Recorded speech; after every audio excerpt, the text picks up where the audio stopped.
Hi friends. கொஞ்ச நாளைக்கு முன்னாடி பணம் ரொம்ப முக்கியம், பணம் வாழ்க்கைக்கு தேவை அப்படின்னு நான் சொல்லும்போது என்கிட்ட 199 பேர் விவாதம் பண்ணியிருக்காங்க. பணம்லாம் முக்கியம் இல்லை, வாழ்க்கைக்கு பணம் தேவை தான், பணமே வாழ்க்கை கிடையாது அப்படின்னு என்கிட்ட வாதங்கள் பண்ணியிருக்காங்க.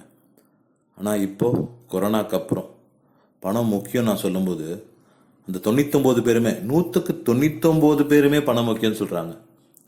அதாவது பணம் இல்லாத பொழுது, பண தேவை வரும் பொழுது தான் அதை நம்ம பற்றி பாராட்டுறோம், அது பணம் ரொம்ப முக்கியன்றதை உணர்றோம். அப்படி இல்லாமல் என்றைக்குமே பணத்துக்கு ஒரு மரியாதை கொடுத்து அதை சம்பாதிக்கிறதா இருக்கட்டும், இல்லை சேர்த்து வைக்கிறதா இருக்கட்டும், இல்லை அதை பன்மடங்கு வளர்க்குறதா இருக்கட்டும், அதை செய்யும் பொழுது பணம் இல்லாத சூழ்நிலை வரவே வராது. பணம் இல்லாத வர கஷ்டம் நமக்கு வரவே வராது. போற்றாதார்க்கு பொருள் இல்லை.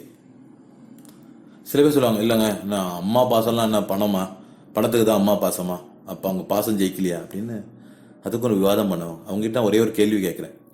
அம்மாவை போய் பார்த்து அம்மா சாப்பிட்டியாமான்னு கேட்கறதுக்கும், அதே அம்மாவை அம்மா சாப்பிட்டீங்களாமான்னு கேட்டுட்டு ஒரு 10,000 ரூபா பட்டுப்படை கொடுத்தா அந்த பாசம் குறைஞ்சிருமா?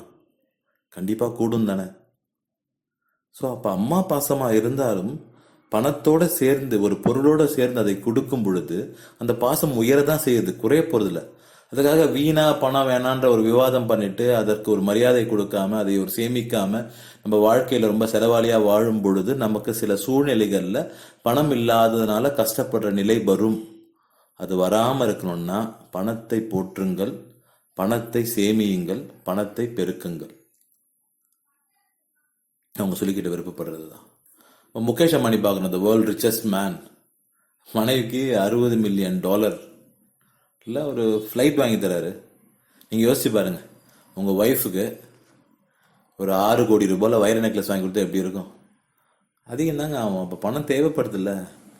ஸோ பணத்தை சும்மா வேணான்னு வெட்டியாக ஆர்கியூ பண்ணாமல் அதை கொஞ்சம் சம்பாதிக்கிறதுக்கும் முயற்சி பண்ணுங்கள், சேமிக்கிறதுக்கும் முயற்சி பண்ணுங்கள், அதை பன்மடங்காக பெருக்கிறதுக்கு முயற்சி பண்ணுங்கள். God bless you all. உங்களுக்கு மென்மேலும் பணமும் நிம்மதியும் பெருக வாழ்த்துக்கள். சேனல் பிடிச்சா சப்ஸ்கிரைப் பண்ணுங்கள்.